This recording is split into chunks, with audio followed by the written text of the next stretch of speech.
Hello, welcome back. Don't be alarmed. We've been sent a gigantic death basket from Aichin.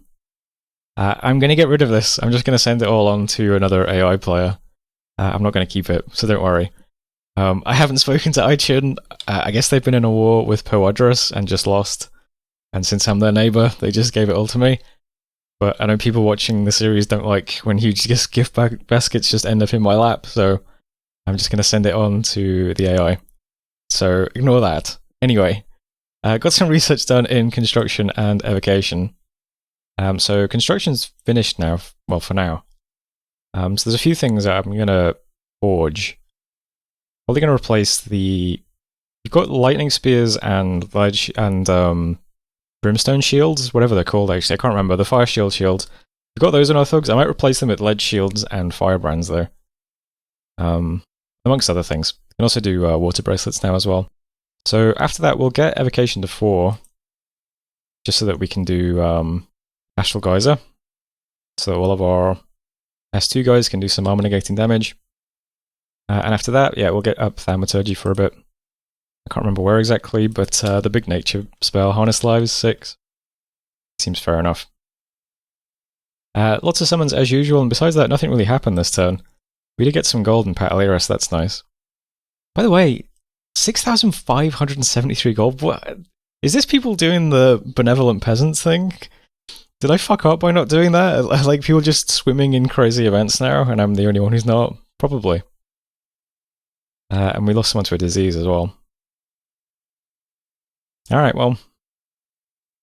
That's it for messages. I'm the last person to take my turn so that you can see like all this stuff is getting sent over to Arcodius. I'm going to send it to Arcodius instead, because that might be might be more of a problem for Kapugahi.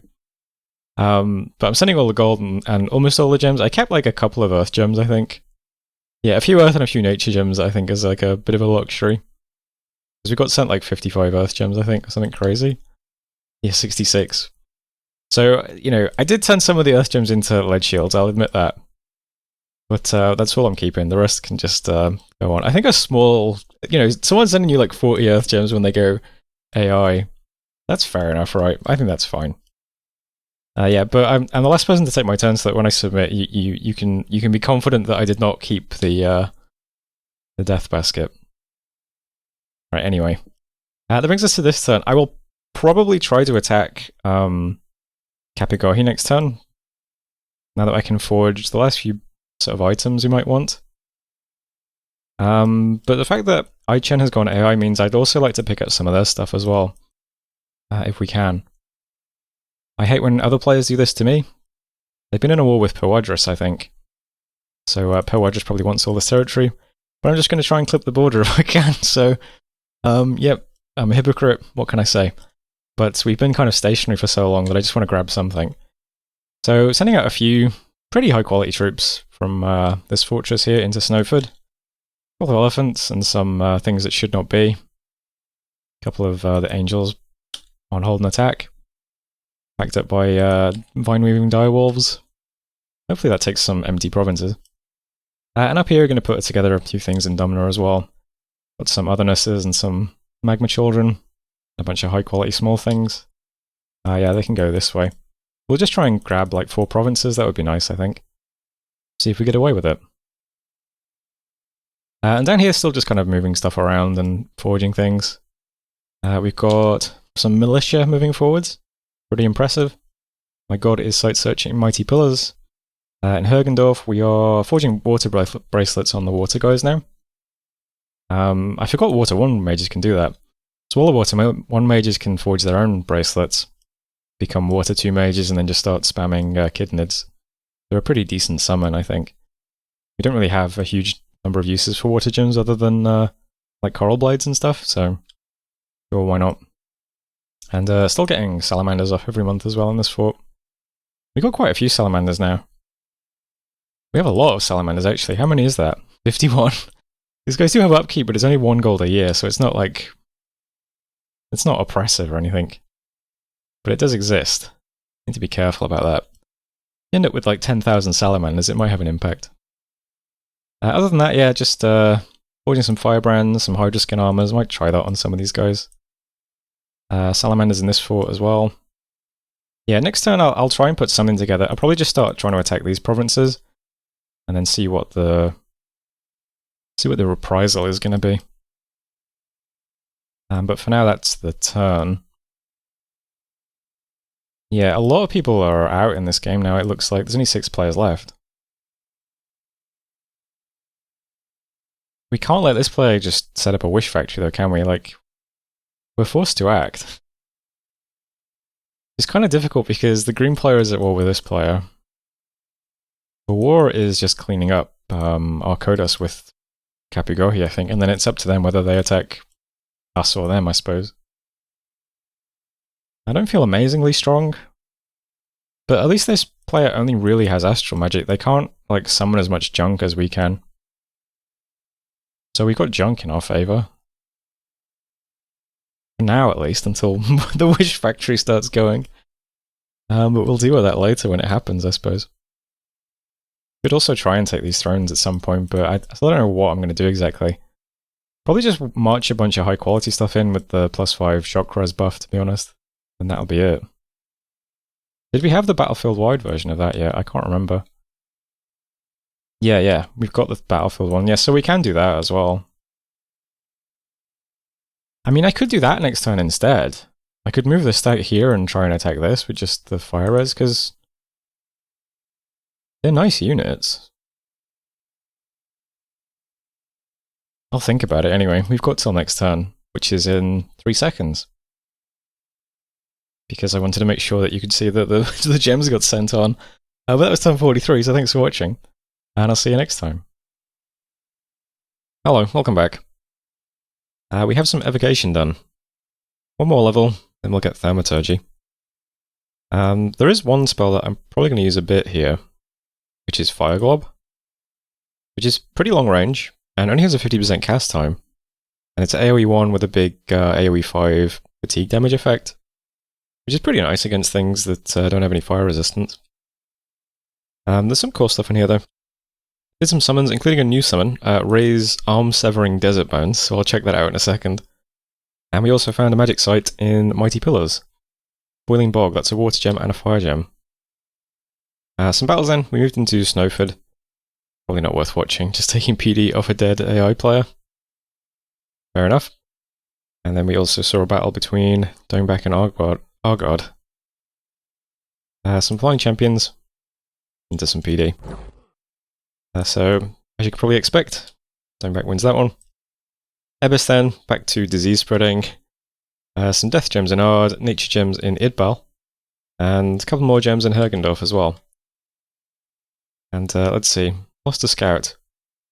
Lots of PD as, yeah. Random wasteland with a ton of PD, nice. I wonder if he's recruiting these out of that province? I know there's no temple, is there? Interesting. Anyway, that's it for messages. Here's where the action is this turn. Still not sure exactly how I'm going to war this player, but you know what, let's just make a start. Let's just start moving units in. We'll just see what happens. This area is pretty quiet though, so I'll start over here first. We'll look at the Desert Bones. These are Dustwalkers. So these are really good units. Huge morale and magic resistance, they have firepower. They are extremely good undead troops. And they come with an arm-severing spear that if it damages you, it just causes arm loss. So they're pretty good. They're also pretty effective anti-thug units. Guy starts raiding, you just cut his arm off. A couple of these guys. So that's cool. We only have one mage that can summon those though. I think it's this guy, the Korogol. Yeah. Requires Earth and Death and 6 death gems. But then, I mean, they're pretty sick units. I'm going to move Korogol over towards Kapigohi. See if we can get some arm-severing Desert Bones out. We only make 1 death gem a turn, unfortunately. He can site search over here. It might be worth sending out a death mage to just walk around searching for D1 sites, but I think D1 sites are pretty rare if I remember rightly. This goes air and death, which would probably be the best for this. We could start in... We'll start in Bugger Beast and then do the throne. Why not? Probably worth doing. Doing a little bit of forging over here, so forging a flask of holy water. Also forging an ice helmet, some more boots of the messenger. Up here it looks like Bawar had the same idea I did and has cut me off from getting at, here we go again, Aichin. Cut me off from getting at Aichin's provinces this direction. We now have these two stacks right next to us though, which is kind of scary, although, I mean, this player is in this war, so probably shouldn't worry too much.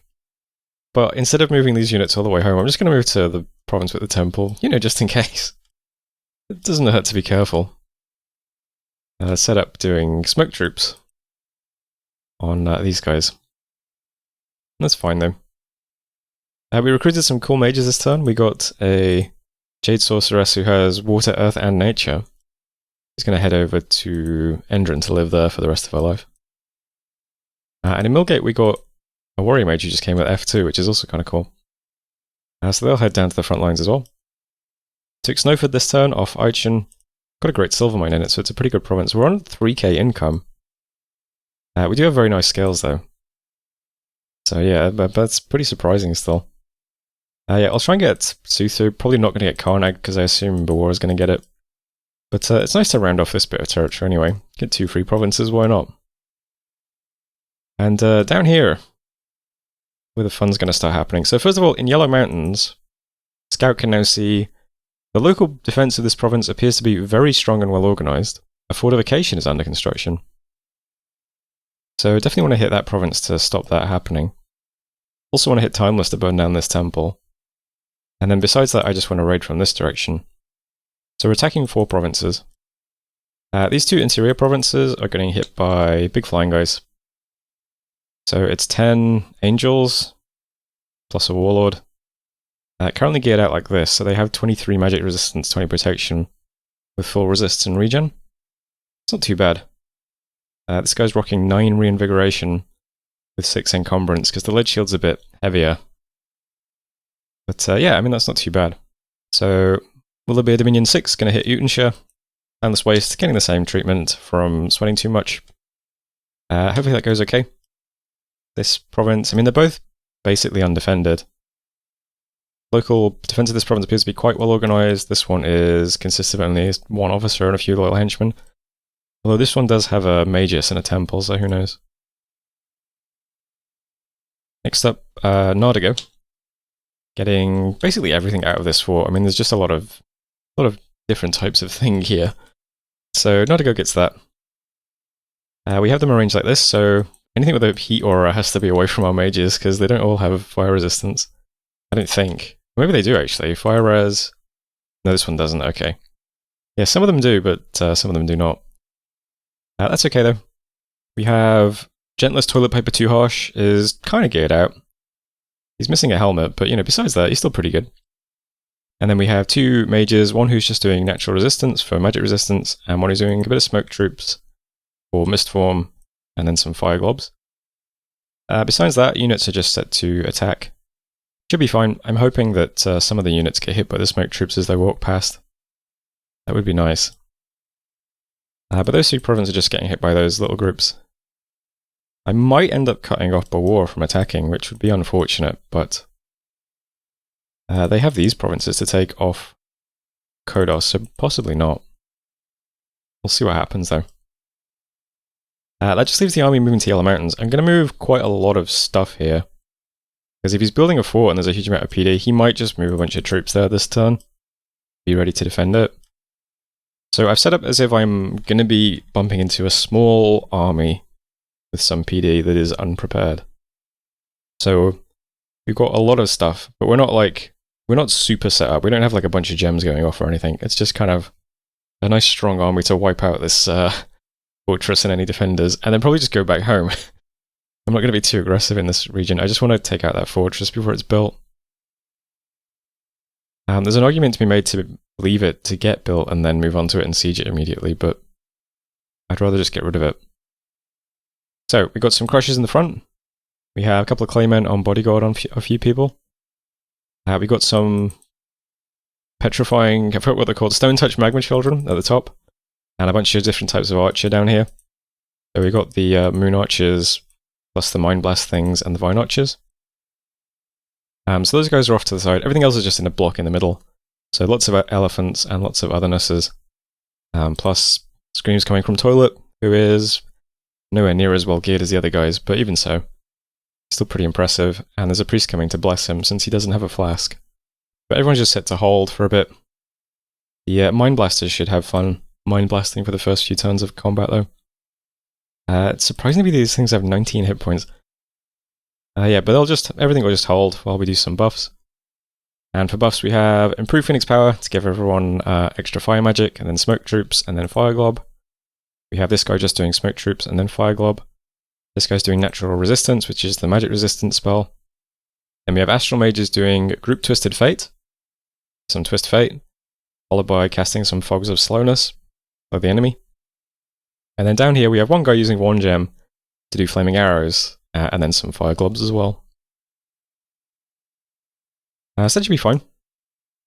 On Beg, we also have some mages arriving in who are just doing Vine Weaving spam, just in case we get attacked this turn. There's all the armies rolling out. Attacking 5 provinces this turn, that's pretty, not too bad. Been quite a game for the last few turns, so. Some other little things as well, getting a temple down in Utavania this turn. We have a surprising amount of gold each turn. It's pretty good. I mean, our income is stellar, so it's probably not surprising. But we're also, not this fortress, this one. Recruiting some elephants as well. I still have mages queued up in every single fort we have. So they've either been paid for last turn or this turn. So yeah, every single one is, even these random provinces still get the Jades and the Bone Readers. Yeah, we're doing plenty of recruitment on mages, just no unit recruitment because we're focusing on summons instead. Last thing I'll mention, because I didn't realize this when I looked through the book, but this is kind of cool. So we have some domes in the book, like Ward of Flames. What's interesting is these spells no longer scale with gems. They just only last a month. And you can target them on other provinces as well. So they work quite differently than domes in vanilla. Domes in vanilla, you'd have to just put in as many gems as you want the dome to last. But instead, in this, you just have to dedicate mage turns to casting it every turn for as long as you want it up. Which is definitely more... I think it's better overall. Unless you just want to set up a bunch of domes and forget about them. This does give you a lot more control over exactly how much dome coverage you want on a province. Because if we desperately wanted to teleport people into this province now, we could just stop casting the domes, which is kind of cool. Anyway, I think that's it for this turn. Just going to double check I haven't left behind anyone who should be moving. No, that looks correct. Still plenty of stuff left in the garrison as well, so it looks pretty impressive. That's all okay. I'm going to leave this partial just in case I think of anything to do that I might have forgot, so that was turn 44. Thanks for watching, and I will see you next time. Hello, welcome back. Some research done. So Evocation is now at 4 for the Astral Geyser spell, mostly. Be quite nice. And then we're going to go up Thaumaturgy now. So mostly for the nature spell that I've pointed out. But we do have a national spell at 6 as well in Fire, which is Death Gaze Peasant Ambush. This is a remote assassination spell. And the assassin is a peasant who has a Death Gaze, which might be good. Depends if we try to assassinate things with a high MR or not. Pretty cool though. 486 research per month, not too bad. Did some spells then, lots of summons, and also Fire Ward over our fortress. And then we had lots of battles as well. These are all pretty easily successful, including this one into where the fort was being constructed. So nothing really moved here, it's just a lot of PD. But we had quite a big army. You see us mist forming our central block there. And the Mind Blasters are Mind Blasting. Crushes in the front.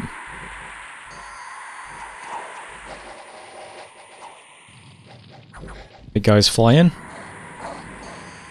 The Death Gaze Formless Spawn then uses its Gaze of Death to kill most of its own PD. Pretty cool.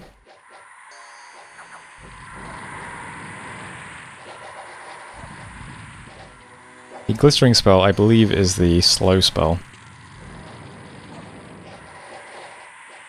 Yeah, this all goes okay though. not really a problem.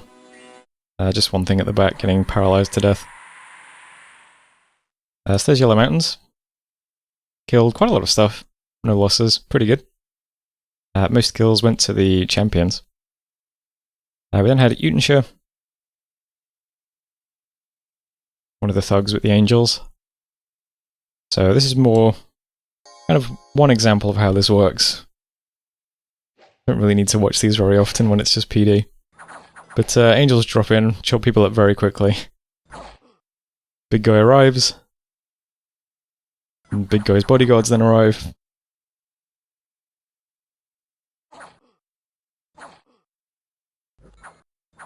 Pretty straightforward.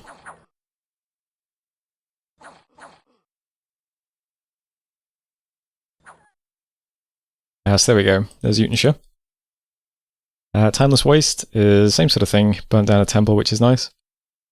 And then finally Nardigo. Sent in some units. Actually managed to lose a champion somehow. I think maybe from a heat aura. But otherwise that one's fine as well. So 4 for 4. We also attacked Suthu as well. And took that one off the AI. So nice time for picking up provinces. Ebis then. A cult has emerged in the wake of the recent plague. According to its dogma, disease is a blessing, but only through suffering can the holy mysteries be revealed. We've been advised to send a priest or build a temple in Ebis, so I'll do both of those. At Gnome Peaks, we got an ancient treasure of 31 gold. Crazy. And Fortune Telling Madman has foreseen that there will be an arena deathmatch in 3 months. So we could potentially send someone to that, although we might need all our guys over here. We'll see what happens though. So this turn, I'll start over here where things are simple. These guys who were going to take some territory over here but could not, are going to arrive home victorious, I guess. And that's fine. But I've still got my prophet over here. I wonder if he'd be more useful somewhere else. He has 91 hit points in Dominion, that's quite cool. With heroic quickness. I should probably think about putting some items on this guy, huh? Might be a good idea. For a future turn though. Yeah, move these guys home. Over here we're moving some priests forward. Got a temple down in Yvania this turn, so move up to Cormark. And then Ebis is where that event just was. So there's another priest from Hergendorf heading over this turn. So we'll get down to temple here and do some preaching to take care of this cult of the plague. In Millgate we got another warrior mage this turn who was air and water, which is pretty unique for our nation. So he's also going to head down to the front lines. Oh, I forgot to give you some units. I guess we can give you the long range units. If I give you these guys, can you move all that way? Yes. The worst ones are these things, who I haven't really used because the map move 6 makes them a bit difficult to move around. But the Kensoku are extremely good. I mean, they have Ethereality and Awe, in addition to 16 defense and 17 protection. And they are size 1 units with 19 hit points. So these are crazy good units, but it's just so difficult to move them around, unfortunately. We'll just take these things forward then. So that's all fine over here. Not much else to say. Can't take any more AI provinces with this army either, so Yelik is also going to head back home to Endron victorious. Worth mentioning, both of these provinces are pretty good. Suthu is 101 income currently. Snowford is 127 income currently. These are amazing pickups. Hopefully we get to keep them. Last few red arrows you can see in this area are just our water mages arriving. So to Monabar we have Rilba heading over. In Patalira we have Iloha with a couple of things heading towards Ard. And in Armbeg we have a water mage arriving, plus those N3 mages with some things they picked up. So lots of things arriving in Ard. And that's it for the kind of miscellaneous moves back in our territory. I'm doing a little bit of forging as well, getting another ring of regen, flask of holy water. That's about it though. So down here is the war. I did notice in the scout report now in Sisychos, a huge dragon was seen towering over the army. The army appears to be commanded by Gutom the dragon, who radiates power. So I assume that's a summon of some sort. Because Kapigoki's god is named Eliphapes or something. And we know is a huge astral caster, which a dragon is not going to be. So that's some sort of dragon summon, I think, which is not sure where that is in the book. And there's one at Conjuration 7 for water. So it could be a cold dragon, which would work out pretty well for us. Not sure. But good to be aware of that. We do have an awful lot of fire-themed units. And 2 of our thugs over here for firebrands, so if it's a fire dragon, that wouldn't be great. But something to be aware of, certainly. Anyway, because there's a big dragon in the area, I'm going to be a bit cautious. In Cymru, I'm going to merge up all of our thugs. So the 2 guys who just took a province, plus the 1 guy who was with this big army in Yellow Mountains. So they're all kind of moving together. I switched out Screams Coming from Toilet's weapon for a lightning spear, just so that we have a little bit of variety in the damage types that we deal. And I'm also moving over a scout to this province, who is carrying some new items. So Ice Helmet, Boots of the Messenger, and Holy Water. So that will finish off Screams' gear out. So that'll be nice as well. So those guys are all going to head to Cymru, where there's a temple, so hopefully we burn that down, and that would be nice.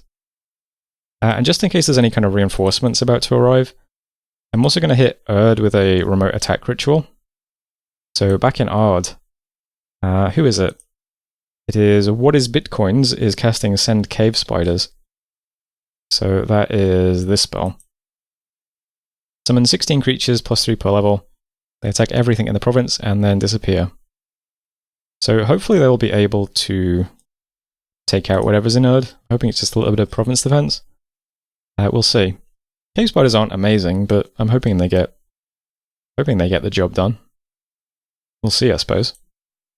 Over here, the sort of larger stack in Nardigo is going to head to the womb next. So same layout. We have 1 thug with this army, a couple of big units. Not sure if these could handle a ice dragon or not, but I guess we'll find out. I think the small angels really do quite a lot of damage to it. But these guys don't have any cold resistance, so if they just get hit by breath, I think they just die. Which would be a shame.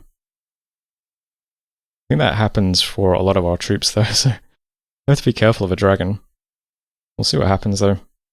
Just want to take these provinces and yeah, we're just gradually kind of building stuff up in this region. And to Utenshire, I'm just sending some new reinforcements, so we got that E2 warrior mage leading a couple of troops. Some more angels on hold and attack rear, and various sort of frontline troops as well. So we'll see how that goes. So hopefully we just take these 3 provinces and knock out Erd with no problems next turn. I guess we'll find out. The big stack in Yellow Mountains is mostly heading home. So the goal here is just to sit here being threatening so that he can't really move any of these stacks. But these are all pretty big as well. I don't know. We have a lot of units though. We got 325 in the garrison plus this more high quality stuff. So as long as we just keep summoning junk, I mean, I think we'll have a good chance of dealing with this stuff, even if it comes at us. We're gradually hitting better spells as well. Got a lot of mages arriving home. So I think we'll be fine. We'll just sit here as a big defensive roadblock while we try and take all this territory with a smaller amount of force. And that'll be the plan. There is one exception, which is to Timeless Wastes. I'm just sending 1 mage with a couple of interesting units. So 12 Mind Blasters and 18 Othernesses. They can just help out in this region as well. See what happens. Currently in Ard, I could be doing some things. I'm just going to cast some domes first though. I have an Astral Mage somewhere forging a Starshine Skullcap, this guy. So we don't have anyone over here who's Astral 3 except my god. So I'm going to make an Astral Booster so that we can always turn one of our S2 guys into an S3. And while that's happening, my god is just casting Arcane Ward. So this turn we'll cast both Flaming Ward and Arcane Ward over this province. And then next turn I'll probably do some site searching with my god while the S2 guy takes over doing the ward, since he'll have a skull cap for himself. And as of right now, that is the turn. So we'll just wait and see how this region develops, and keep making Ard look too intimidating to move. We'll see if that amounts to anything or not. So that was turn 45. So thanks for watching, and I'll see you next time.